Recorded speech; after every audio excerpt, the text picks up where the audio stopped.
इंदर कोला Copa में खाई जाई पेड़ा हो। हल्दरपुर चकरा भलाया सरबा के फेमस बाटे मेला हो। ये राजा घुमा दिना पे हो।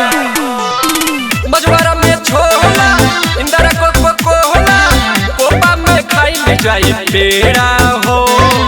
हल्दरपुर चकरा भलाया सरबा के फेमस बाटे मेला हो। घरवा में रहे सासू मैया हो। घरवा में रहे सासू मैया हो। मऊ की मेला चल सैया हो। मऊ की मेला चल सैया हो। चाट छोला खाए के मिठाइया हो। मऊ की मेला चल सैया हो। मंदिर की मेला चल सैया हो।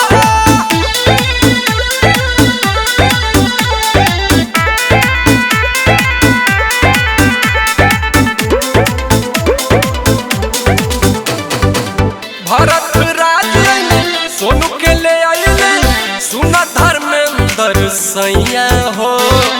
रतनपुर में दौली से मऊ में आके करले माई के पूजैया हो।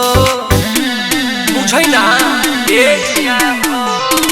भरत राज सोनू के ले आइले सुना धर्मेंद्र सैया हो। रतनपुर में दौली से मऊ में आके करले माई के पूजैया हो।